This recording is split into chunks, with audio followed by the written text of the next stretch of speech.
You're listening to Parasearch Radio. News, views and reviews from the world of the paranormal from across the UK and beyond. Find us on Facebook, Twitter and the World Wide Web. The views and opinions expressed by presenters and guests are their own and do not necessarily reflect the official policy or position of Parasearch Radio or their affiliates and sponsors. Listener discretion is advised. Good evening and welcome to PSH Radio. Well, I know you're expecting to hear the voices of my lovely Sam Mason, but unfortunately she is having major technical difficulties.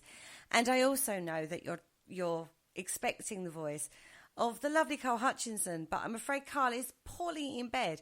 So unfortunately you've got me tonight. You're going to be listening to me. Not just me, though. In the studio tonight, we have got one of the guest speakers for Sage Paracon 2019. She is my ex-co-host on the Spirit Dimension and also a very close friend of mine. Her name is Clare Hinks. Good evening, Clare. How are you? Woo! Oh, goodness. I didn't know I'd be so excited to come back on the radio. I'm really pleased. I'm so excited to be here and talking to you, Kerry, because, you know, who knew? So the universe just coughed it up. It did. It just went, let's put them back together again in the same room. Yes. Kind of. Yes. In the same studio. Wow. Oh, it's so nice to talk to you. You know, in a professional manner.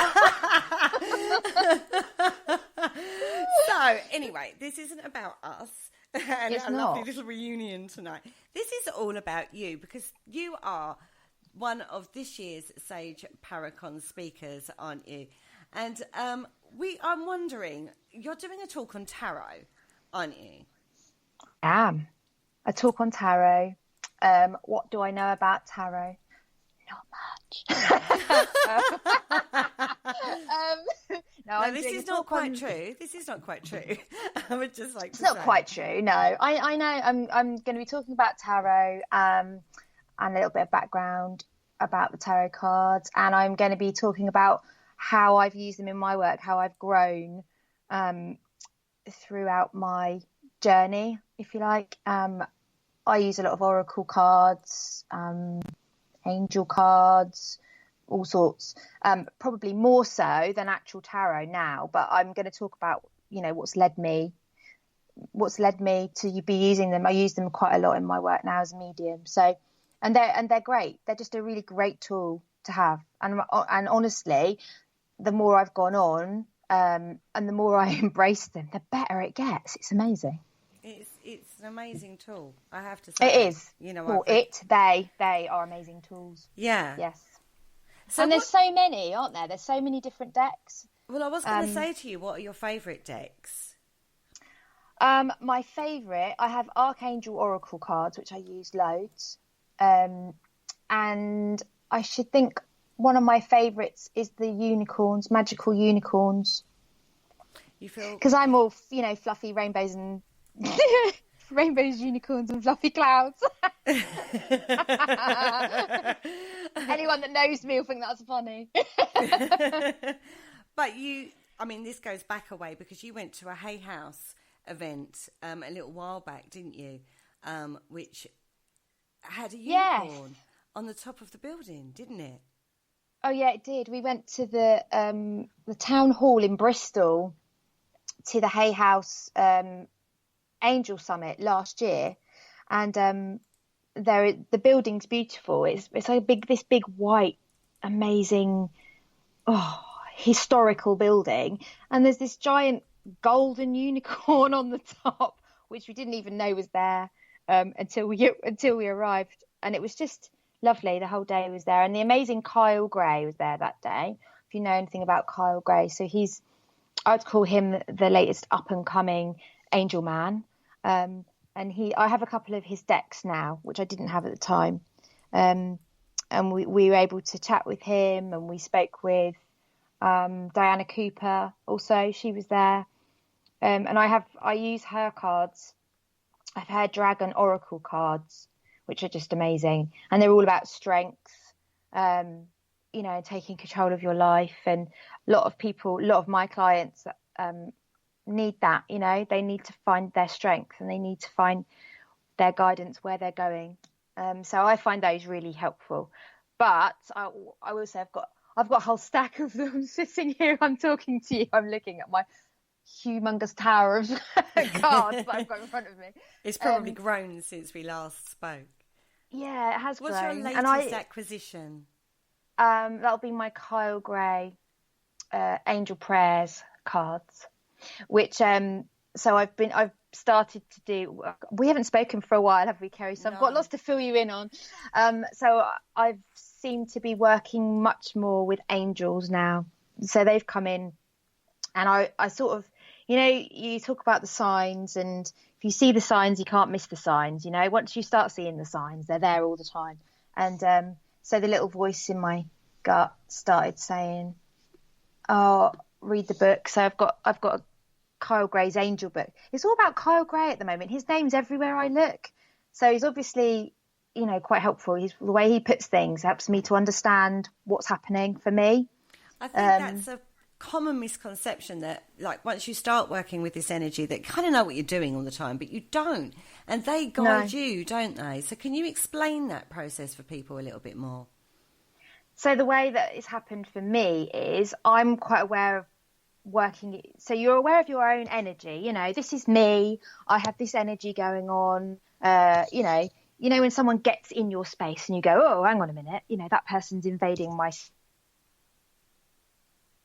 And she's frozen, which is never a good moment. She's going on about invading my space. Claire, are you back with me? Claire? Hello? Oh, there we are. Hello? There you are. There we go. Ooh, right. Sorry. That was a bit dodgy. We talked about you were talking. We lost you at the point of invading your space.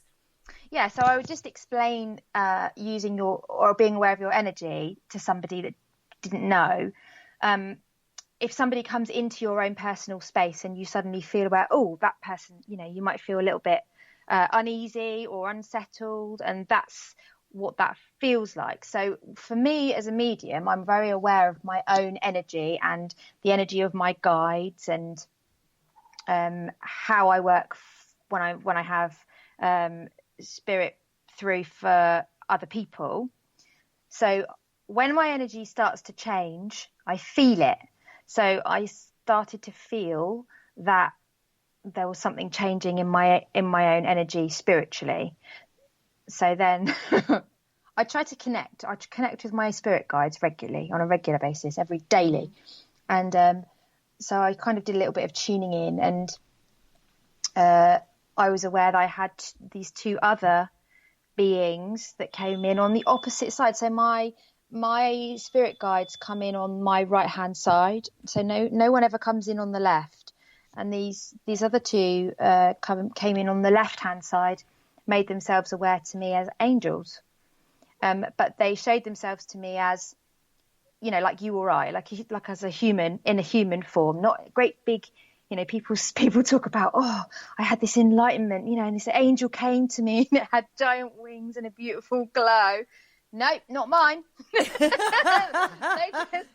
just rolled up looking like regular Joe. But was there energy different from like a normal spirit that you would connect yes. with? Was Yes. that the indicator for you?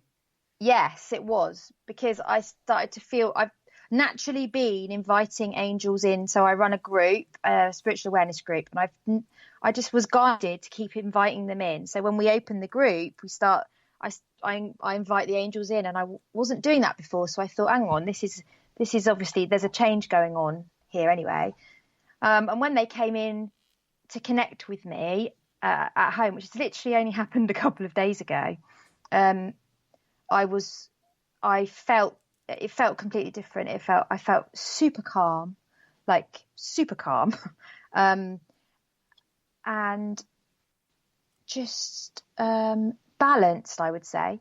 They made me feel balanced, because so I have a male and a female, a man and a woman on my right, who are my spirit guides, and these two have given me the man and the woman feel vibe, masculine, feminine, on my left. So it just made me feel like I had perfect balance, which is great because that's exactly what I need in my life. Perfect balance.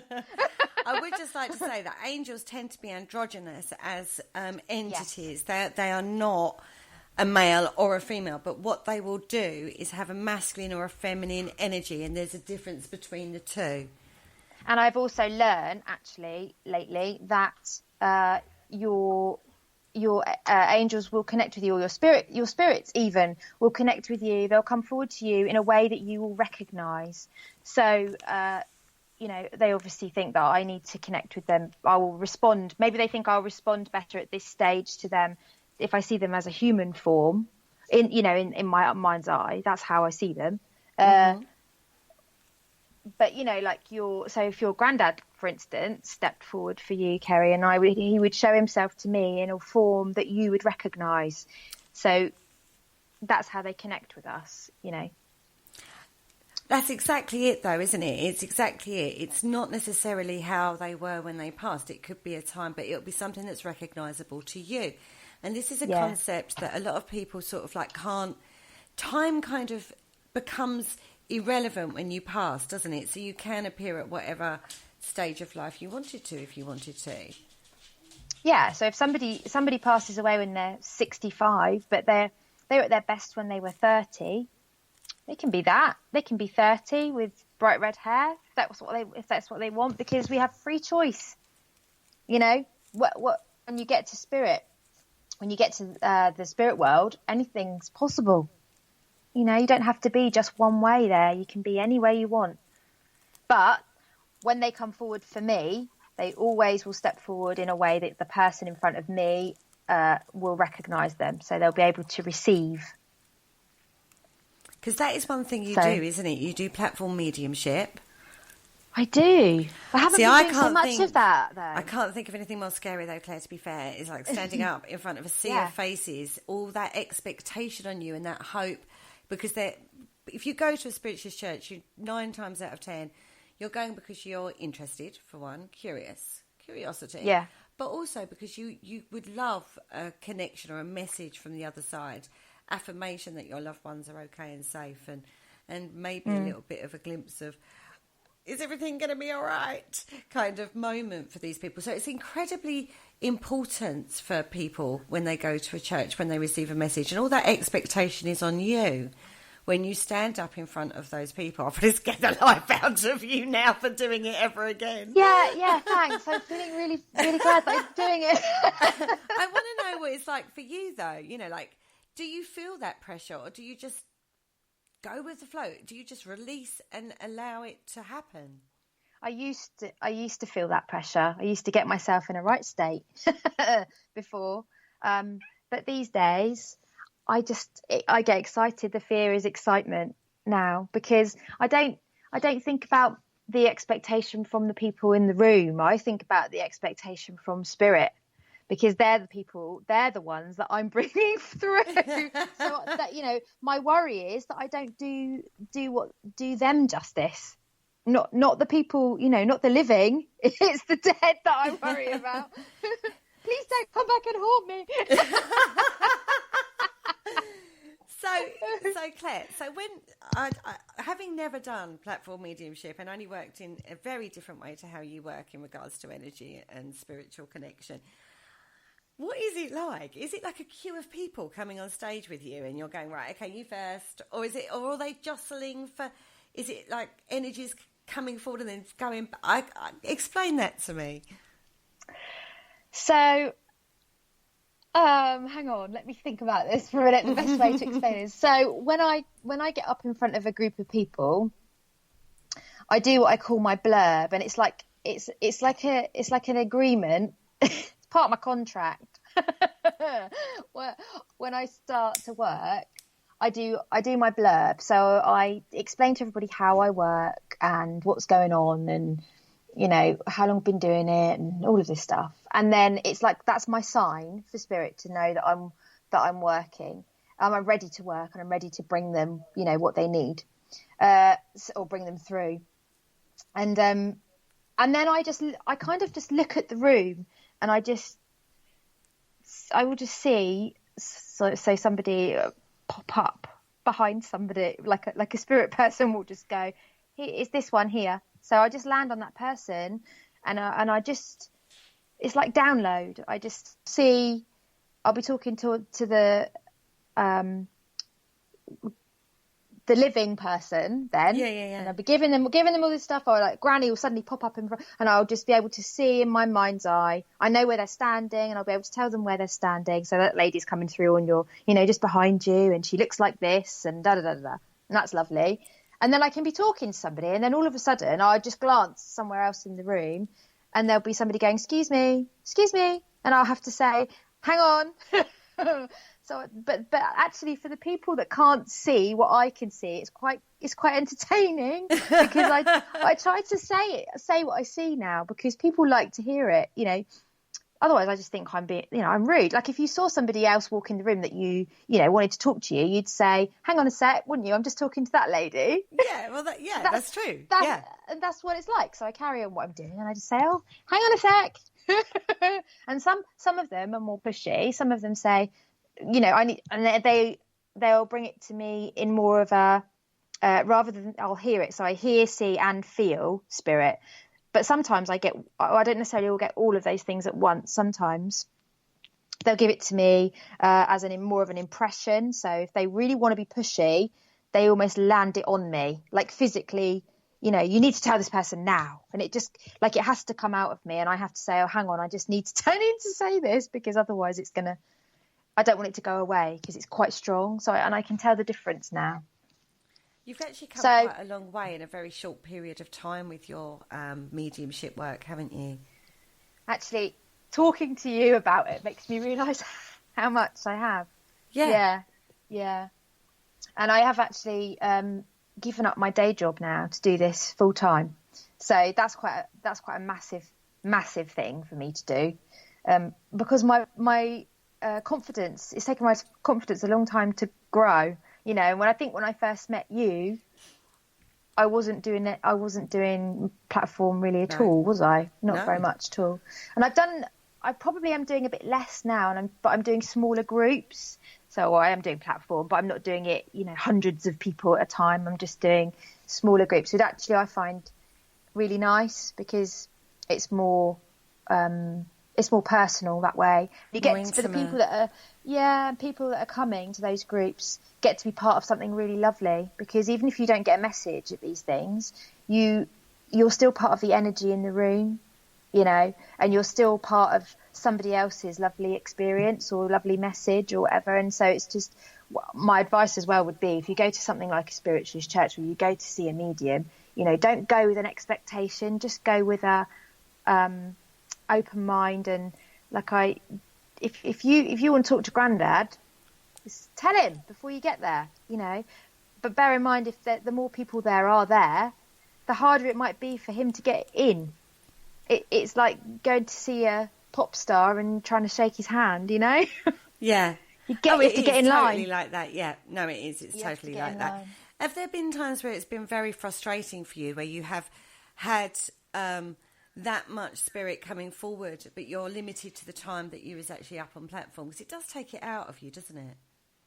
Yes, actually, I call it the following day. I say I've got a spiritual hangover, because yes, it is tiring. And yes, people have come through, but you get to a point where you have to stop. But then spirit are quite good. I kind of have boundaries with them now. So I say, you need to. We kind of know when each other needs to stop, if you know what I mean. So I haven't been in an instance where I've had to go on and on and on. And since I've been more in control of it, like I would go and do readings in the past and just keep going until I felt I needed to stop. And that's exhausting, because you've got no boundaries. You've got no, I'm doing this for an hour. You could be sitting there for a couple of hours, and it could be going on, and that's exhausting. So now when I do a reading, it's for 40 minutes, unless it's exceptional circumstances or thereabouts. And when I do a group, I try to get to as many people as possible, and spirit know that. We have that agreement. The idea is that we get round as many people as possible, because they've come here for a message, and we want to give them as much as we can give them. So I try to do as many as I can. I had a group not very long ago of 13. I had 13 people on Friday the 13th. How weird's that? And one of those signs. It was a full moon as well. I was like, oh. And you know, I got to every single one of those people that evening. And I can you still hear me? Yeah. Oh, that's okay. I thought lost my ears then. I didn't think that I would, because 13's, you know, a lot to get around. Yeah. In the time that I had, and I got to every single one of them. I was knackered, and I got to the point where I feel like I'm just waffling on. I just feel like and everybody's like, "Oh, it's so good," and everyone's taking it in and thinking it's great, which is great. But for me, I just start to feel like I'm saying the same thing, and I'm just like saying, "I'm sure I can't be," because everybody takes what they need. So. But that's a self-confidence thing, isn't it? It is, yeah. That's totally self-confidence in that. And you become self-aware in the middle of a reading, and it's like, I feel like I'm talking stuff here. Do you know what I mean? Yeah. It's like, am I right? Yeah, come on, you know. And it is a weird feeling. It is a weird feeling. It's that self-awareness whilst in the middle of doing what you're doing, but you're not going to stop doing what you're doing because you physically can't until it's reached its conclusion. Well, that's how I find it with the tarot reading anyway. Once I start, it doesn't stop until the last card's over. Yeah. You just keep going. And when I do cards, I just feel like I'm waffling on. Honestly, like you say, when you suddenly become self-aware, you're like, I say to the person, oh, I just feel like I'm waffling at you. And they'll say, no, don't stop. It's really good, which is lovely. Now, one of the things that has been quite prevalent throughout your life is a dragonfly. Yeah, and I love the story of the dragonfly. So, can you tell me again the story of the dragonfly? That's so funny that you've asked me that, because I found that story today, the dragonfly, water bugs and dragonfly story. Just been having a bit of tidy up, and there it was, and I thought, and I've been working with my dragonfly quite a lot today as well, funnily enough. So the story of the water bugs and dragonflies is that the water bugs live in the bottom of the pond, and obviously the lily pads, you know, their lily stalks climb up, and they on the surface, and the water bugs will gradually climb one by one. When it comes to their time, they climb up the lily pad and disappear through the surface. And anyway, the ones that were left in the bottom of the pond made an agreement that the next one of them that was climbing the lily stalk, would come back and tell them what happened and where they went. So they made this agreement.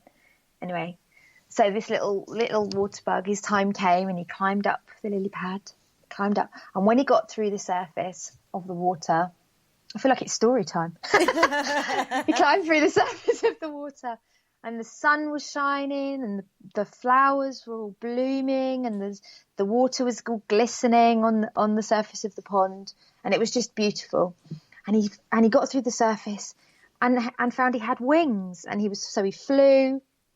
He was flying around, enjoying all the sunshine, and it was beautiful. And then suddenly he remembered that he'd agreed to go back and see his friends, the water bug.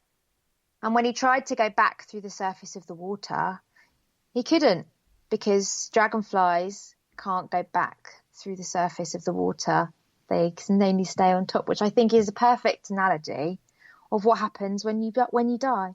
You know, you literally just step from one place into another, and it's far more beautiful there than it is here. and I just think it's a beautiful story, and it's one that I had never heard until we had a member of the family who passed away. Actually, he had cancer, and he went to a hospice, and this was their story at the hospice. And we all, as a family, we connected with it, and the dragonfly became for me a really really meaningful, because obviously I've been doing this, I've been connecting with spirit since I was about 14, and I think I was about 17 when he passed, and it just resonated with me. It just has stuck with me, and that's why I carry it. And it's funny because obviously logo is the dragonfly. And I have dragonflies, and people have cottoned onto that now. So every birthday and Christmas, I get shed loads of dragonflies. I got dragonfly ornaments, dragonfly mirrors. I love them.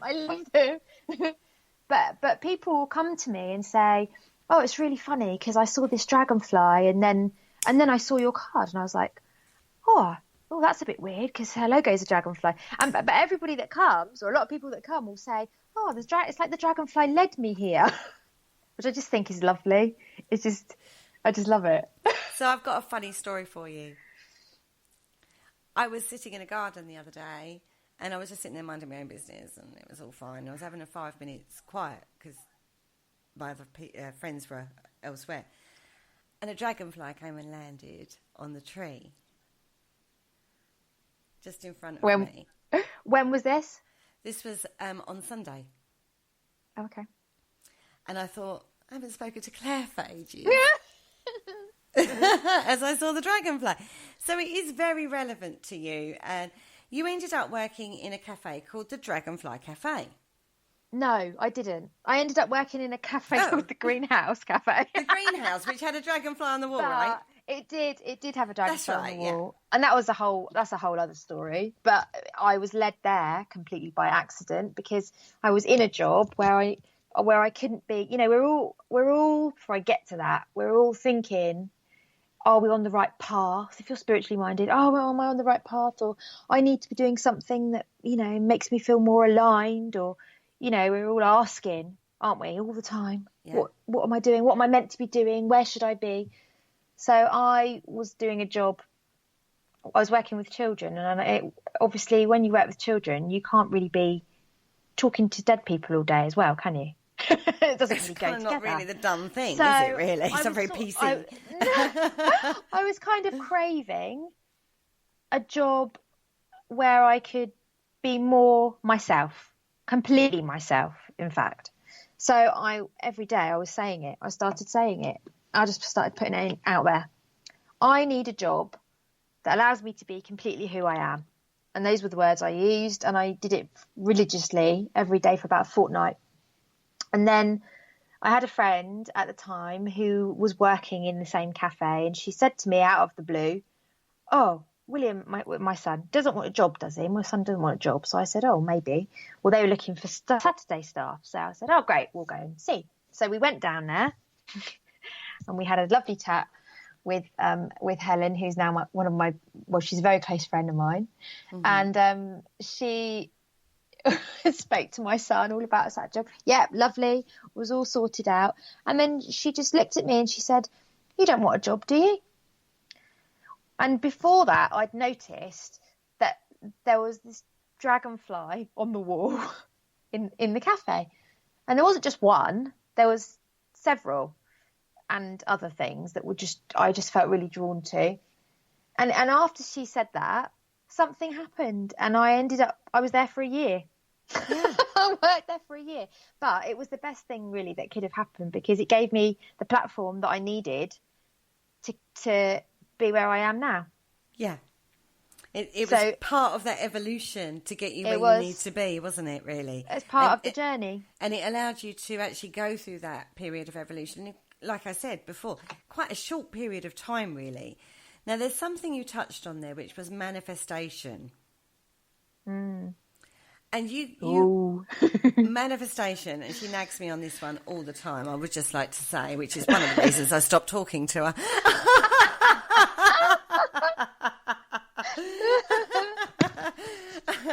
I'm right, that's why. I know, avoidance. Right? I went from the teacher to the pupil when I didn't like it. So, being what I would class as one of the queens of manifestation, because there's not a lot you haven't manifested for yourself, is there? I don't know what you mean. Well, really? Yes, you do. You wanted a new car, you got it. You wanted a new house, you got it. You wanted a new job, you got it. And you did this through the power of manifestation. This is through positive intention followed by action as well, isn't it? It's not just like airy-fairy, I'll just wait for it to appear on my doorstep. You have to work for this too. So can you explain in your terms how manifestation works for you? Oh, you just like a question. Oh my Oh, God. no, don't you? So how's it work for me? Well, I get excited about, new things and making my life better. So, for example, with my job, it was a no-brainer because I wanted to change my job. So I just in my head it was clear as it's just so clear. It was just clear to me. So that's what I asked for. I asked for it, and I did it every day. And in my mind, I already had it. I suppose they say when you want to manifest something, you should act as though you already have it.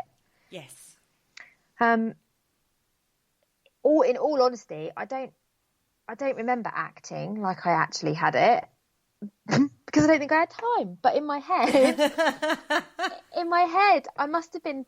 When I reflect, I think I must have been thinking like I already had it because I wanted it so badly. And but I was also, I was okay in the situation I was in. So I was, I was making do with that, but I was also really excited about, moving it forward. Manifesting's easy. You just got to be positive. You just have to think positively and think about the things that you're grateful for, because if you like attracts like, so the more good and positive you put out, the more you get back. It's no brainer, really, isn't it? I think so. No, whatever. But you Still do have to holding work. onto my rock. But you do have to work. You do have to work, because if you're in a bit of a spot where you're in life and you're stuck on the treadmill and you don't want to change it, but you want to say, oh, I do want to change it, but you don't actually want to work to change it, it won't change. You have to want to change it and want to work at changing it to make it change. Otherwise, you're just, I really want to. I've been trying to manifest it, but it's not happening. Well, you're not working hard enough then. And take opportunities. I think that's what it is, because the opportunities will happen. It's whether or not you're brave enough to take that, that step. Yeah, it is. And if you look, if you're open enough, opportunities arise. They do. But if you're not ready to make those changes, then you won't see them. Exactly.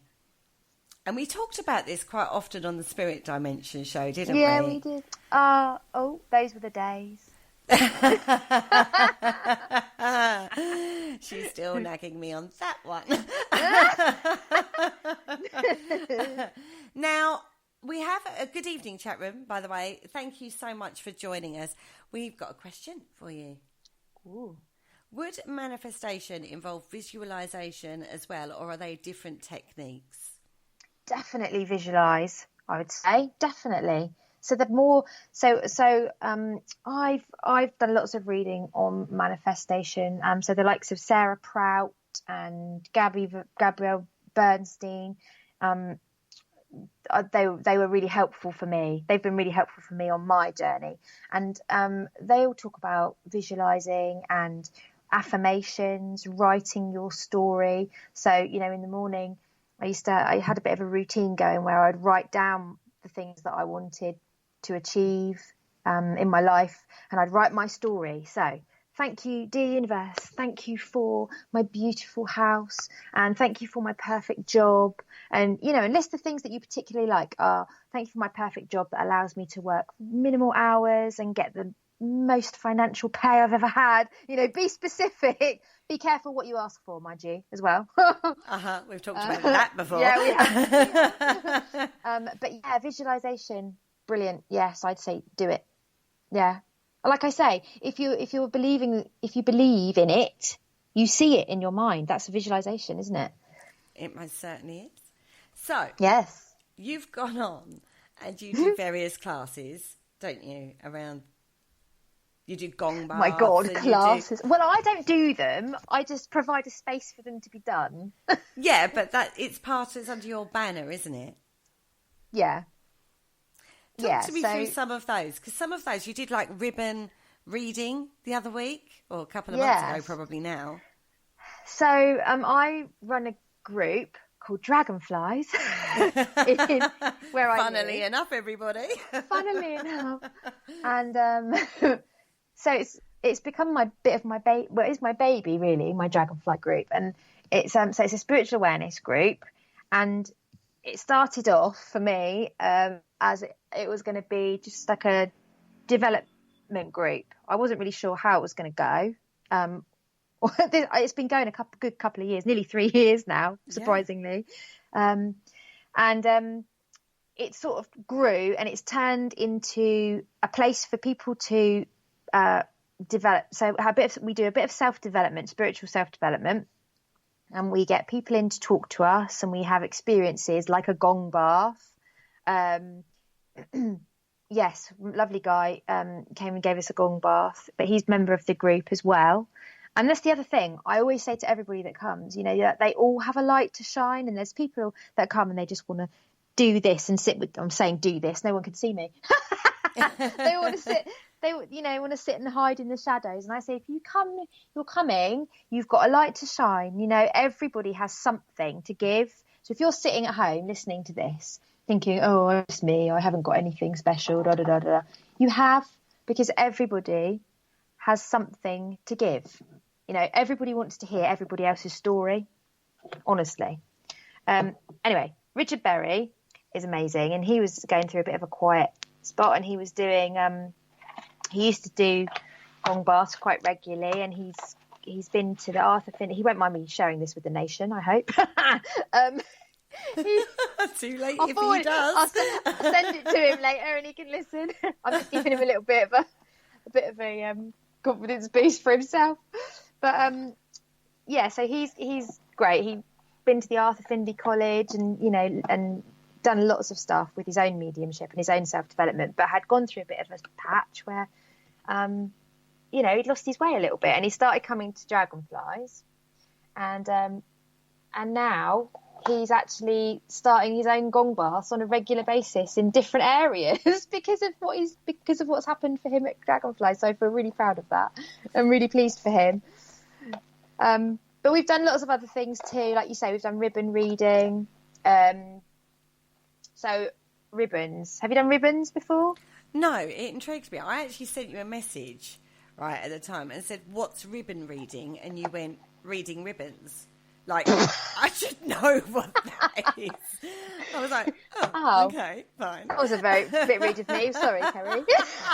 I was probably busy. I was going to say, she's ribbons. busy. That's exactly what I said. Obviously, she's busy, if that's what she's giving me back. Oh, my God. So, how does that work? Ribbon reading. So this lovely lady came, because I'd never read ribbons before, and I was like, oh, I don't even know what that is. So she said, I'll come. She's a really good local medium. Said she'd come and read ribbons and show us how to do it. So she came with these beautiful ribbons that she sort of put them all together, so they were sewn together, and with this almost like a ribbon wand they were. So all the ribbons sort of flowed down from this top of this wand. They were lovely. And so the way that you read a ribbon is you let the person choose the colour and the whatever they choose, and then you just feel it. It's a bit like psychometry in that you're still reading the energy, because that person's picked that energy, Actually, when you get into it, it's quite easy to realise that there's bumps in the road, and that there's little creases here for this reason and that reason. And if you really tap into your intuition, it's really cool. It's amazing, actually. I was really surprised at what I got from ribbon reading. So have a go. Wow. I went to an evening where the premise was bring a flower.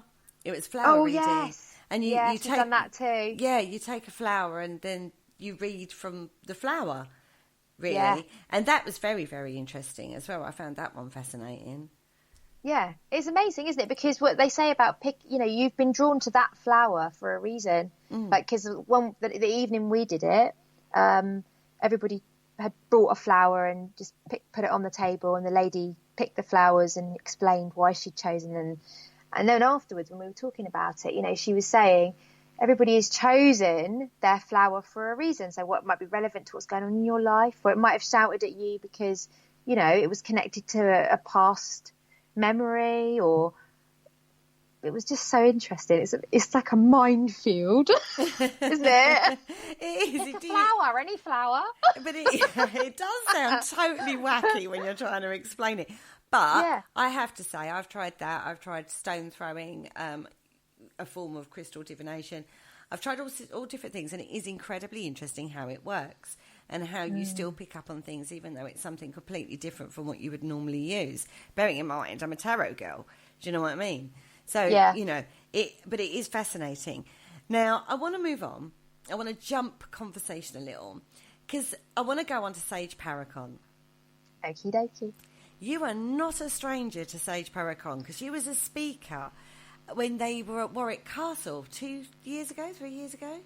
It was 2 years ago. I can't believe it. I can't believe where that time's gone. And I felt I was so nervous about doing it then. So that was one of my biggest platforms that I'd been given the opportunity to do then, and it was amazing. Did you do the entire weekend that weekend, like from the investigation through to all the other guest speakers? You was there for the entire weekend, wasn't you? Yeah, we did the investigation of the Warwick Castle. That was really cool.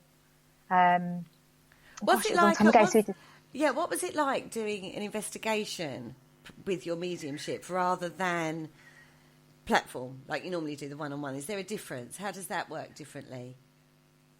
So you're tuning into the energy in a place rather than focusing on the people. Although I just go, oh, I'm open, just bring it on. Whatever's going on, just bring it to me. It is different because for me, it's almost like feeling it more than seeing it often. So I'll get the whole shivers down my spine and somebody's in the room kind of feeling. rather than little maid walks in and says, hi, I've been here 20 million years and I'm just passing through. They don't say that to me. They just give me I get the feeling much more. When we were there, we spent a lot of the evening in the bedroom, the famous bedroom at Alistair Crowley's. Mm-hmm. Yeah, room. And we definitely had a visit from him, and MJ and I had a bit of an experience together there, which was quite cool. On reflection, and I didn't even know who he was. I had no idea what he looked like. I live a sheltered life, You certainly have. And I didn't really know what on earth to expect going there, to be honest. But it was quite interesting. So your first Paracon experience in general, I know you as a speaker is very exciting, but in general, how would you, because it is a tribe, isn't it? They call it the Sage Tribe. Yeah, they do. And I honestly didn't know what to expect when I went the first time. And but I met some lovely, lovely people who I'm still in contact with. And, from America, from England, and everybody just stays in contact. It's so nice. It's really nice to be part of that, and that when you see them again, it's just going to be like you saw them yesterday, because it's just friends forever. They're so welcoming, and everybody just gets on with it, and by the end of the weekend you just feel like you've known each other for years. It's really nice. And everybody, for me then, I'd say that I was quite early on then in my journey, at being public, if you like, and they were really, really lovely to me. Everybody was so lovely, so supportive. It was just lovely. Really, I'd say go. If you can get yourself a ticket, you need to get one and go. And of course, the venue's different this year. The venue's different. It's at Coombe Abbey this year, which you haven't been to, have you? No, I'm looking forward to going there. It's beautiful. It looks beautiful. It does. It's a stunning, stunning place, from the pictures I've seen and from what other people have told me that have been to Coombe Abbey. Are you there for the entire weekend? So you're there from the investigation, the banquet, the ball? I am there for the whole thing. The whole thing. What's the one thing you're looking most to? Oh, I don't know. I've not really had time to think about it. I am quite looking forward to the party, and the banquet. I'm quite looking forward to that. That was apparently quite good last year because they did it there last year, didn't they? Oh yeah. I think you have to have pretty good alcohol tolerance levels. I would say because what was it? Beer pong. Beer pong got not invented, but it's now part of the Sage tribe. Beer pong. Oh, is it? I'm apparently so. From what last year I remember. I probably won't do beer pong. But every year it's very different. Although it's like it's Sage Paracon, it's the same convention. Every year has a very distinct feel, doesn't it? And it's always different. So if you've been to one before and think, I've been there, done that, don't, because every single one is very unique under the Sage banner, isn't it? MJ works incredibly hard to bring a unique experience every single year for her tribe. For her tribe. So there are some amazing speakers joining you, because you are one of the guest speakers on this particular Sage Paracon 4. So we've talked about your talk. It's going to be about tarot. Don't I remember you telling me that you was devising your own deck of cards? Yes, but sadly that's gone on hold. It's got to be right though when you're devising a deck, doesn't it? Yeah. It for whatever reason hasn't. Yeah, I was hoping to be able to take my own deck with me to the Paracon, but I'm a great believer in timing, and the timing isn't right. So it hasn't happened, but that's okay. I'm not, it's not going to stop me giving my talk and bringing other stuff to it. So it's fine. It's fine. It's not meant to be right now. But I think I understand why. But it will. Yeah, it will. But watch this space. So how it came about that you became a speaker this year is a strange little story, isn't it? Do you want to divulge the story? Am I allowed? I don't know. Well, basically, I just told MJ I was going to be a speaker. That is true. She phoned her up and she said, I'm going to be a speaker, don't you? So I should explain. And then like, Let me explain. Oh, right. So I should probably explain this. MJ and I developed a friendship. So she kind of gets me and I get her in a spiritual point of view.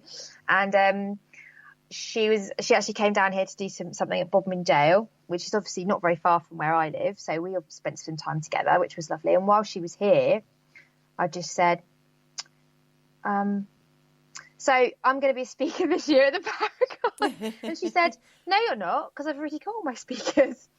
And I said, yeah, I am. I don't know. This is truly me following my gut. That's the gut thing that says, you're going to be doing this, and I believe it now when it tells me something. So that's what happened. And then she said, okay, and then she went home, and I was like, oh well, we'll see what happens with that then. And that's fine. And believe me, I didn't say it because I really wanted to be a speaker. I said it because I say what I feel, and MJ knows that I say what I feel from other places. I'm pointing at the ceiling. No one can see me. So anyway, then a few weeks later, she phoned me up and said, so, do you want to be a speaker at the Paracon? So I was like, oh, yeah, okay. I'm already there. It's fine. I've already booked. I've already booked my hotel room. So it's already sorted. Don't worry. Now, you're taking centre stage along with some of the big names as the Voodoo Queen, Bloody Mary. I bet that's an exciting one to meet. Yeah. I'm working with a different energy completely, right?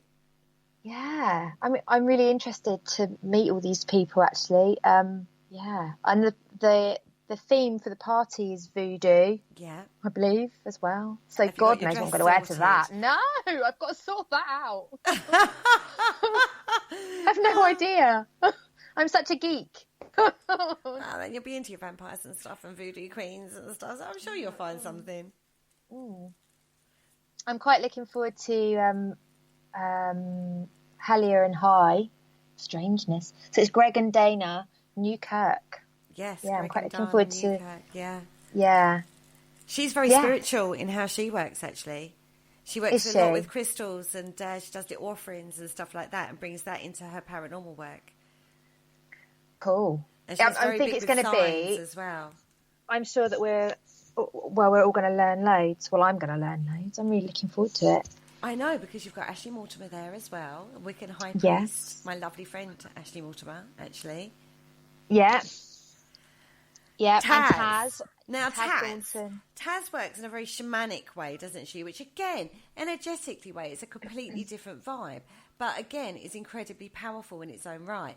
Now, Taz is a motivational speaker now. Claire and I tried to pin this lady down. I'm actually quite jealous on this one, because we tried to pin her down for an interview for Parasite Radio, didn't we? And she's so busy, just couldn't pin the woman down. She is so busy. I met Taz,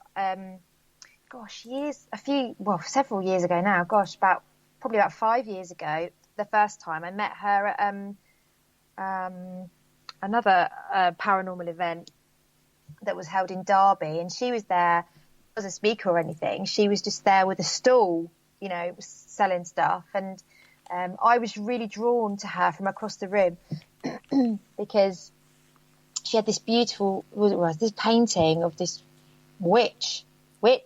She looks like a witch that she'd painted, and there's this crow on it. And anyway, I just loved it from across the room. And I was with my friend, and she said, "Oh my God, I can't go over there. I don't like it." I was like, "I need to go over there. It's calling me. It's like, come to me." So I went over there, and I spoke with Taz and Asha, her wife that was there with her, and gave her some messages from Spirit, actually, and it was really lovely. And she actually gifted me the painting. Yeah, and I was really overwhelmed, but she said it was meant to go to you. She said, I just know that it's meant to be yours. She said, so hey, here you go. And she gave it to me, and I've never been so gobsmacked in my life. But she's amazing. I love Taz. I'm really looking forward to catching up with her and seeing her again.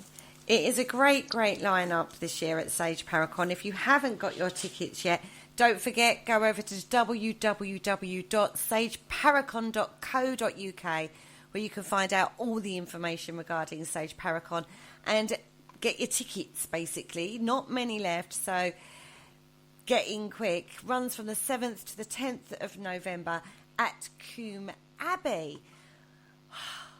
So, other than Sage Paracon, what is coming up for you? What's next for you on your lovely spiritual journey?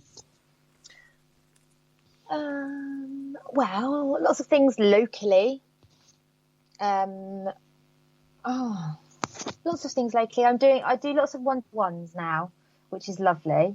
I have an evening. We do a meal and mediumship evening in the greenhouse, actually, cafe. So we open and Helen cooks a 3-course dinner, and then I do mediumship, and that's been really nice. So we do one of those once a month. Mm-hmm. I've taken my dragonfly group to another town, which is a few miles away from here. So that's going to be weekly from November as well. I've got a couple of mind, body, spirit fairs coming up, one in October, and I've got a big Christmas evening of mediumship that I'm doing at our local football club as well. So I've got lots of things on the burner, and I've got, watch this space, because hopefully after Christmas I'm going to be launching a few little things of my own online as well. So fantastic news. Where can people, before I go, how's your book coming on, love? All right. You know that shoving it under the carpet thing you're doing with the manifestation? It's shoved our book under the carpet, have we? It's under the carpet. Well, I've been sidetracked, so I haven't really had any time to do my book. But I've pieces together, but I just haven't put them together. So you know what it's like. It's a time element. Oh, I certainly do. I certainly do. You never have enough hours in the day some days to achieve everything you want to achieve. I get it. So if people want to find you, darling, where can they find you? They can find me on Facebook. I am Clare Hinks. I have a page, Clare Hinks Medium page. I'm on Instagram at Clare Hinks Medium. You can go on my website, which is it's WordPress. I can't remember it. Bear with me 1 second. It's clarehinksmedium.com. I think you'll find. You can email me at clarehinksmedium@gmail.com. You can go on my website, which is clarehinksmedium.wordpress.com. There we go. WordPress.com. Yes, but that's on my project list as well to make my website better. So when you do readings and stuff, can people have them done remotely, like via Skype or phone or something like that? Yeah, they can. Yeah, I can do it over the phone or on Facebook, WhatsApp, video message, whatever. Yeah, I'd rather do it. It's good, like on video or on the phone, ideally. Yes. Yes, was the answer to that question. So if you are nowhere near where Claire lives, you do not miss out on a reading from the lovely Claire. I've had a few. And she's very, very good, is what I'm going to say. She is very... not a creep at all. I just don't like some of the things you tell me when you're doing a reading. You're very good, but, don't like the message sometimes. Well, you can't get what you want all the time. They're honest. Yeah, oh gosh, yes, they are certainly dead honest. It's one thing I will say. Well, thank you so much for allowing me to interview you tonight on the PSH radio show. You are the first guest speaker to be interviewed for Sage Paracon this year. Am I? You are. Oh, well, someone's got to do it. Yeah. I can't believe it. I'm really looking forward to it. I can't believe an hour's gone by already. I know. Yeah, it always does when we start talking. You know what it's like. It's usually the kids coming home from school and we're going, oh, I better go. We've got to feed the children. Yeah. It's an hour later and we still haven't fed them. Oops. Yeah, this is very, very true. So thank you so much for joining me on tonight's show. Now, what's coming up for the rest of the week? We have one more show for you, which is tomorrow evening. It is the Friday night show, The Dark Mirror Show. Myself, Mark, and hopefully Carl, possibly not if he's not well enough, but we'll see, are having a look at the, how shall I put this, current affairs of the paranormal. We've changed the concept of the Dark Mirror Show, and we are going to be looking at what's trending throughout the week regarding the paranormal and all kind, ufology, conspiracy, everything. It's all going to go in there. If it's been trending in the week, that is what we're going to be talking about on the Dark Mirror Show. Join us tomorrow evening at 9 p.m. We also have a bonus show for you this week. On Sunday evening at 9 p.m, I am going live in the studio with a special interview with the lovely Beth Darlington. Big one, that one. She's just moved all the way from Australia to London, attended, literally hot-footed off the plane, Claire, went to the ASAP convention, went to the SPR convention, visited the Tower of London as well as the head offices at the SPR, and she's literally only been in the UK about a month. Wow. She is like a little force to be reckoned with, our lovely Beth Darlington. If you're not sure who I'm talking about, go and check Access Paranormal out, because that is where you will find her. On that note, thank you all for joining us in the studio tonight, and we bid you a very good evening. Good night, Claire. Thank you for joining me. Good night, Kerry. Thank you. Good night.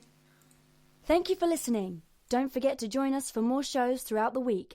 Find us on Facebook, Twitter, and the World Wide Web to keep up to date with all the shows right here on Parasearch Radio.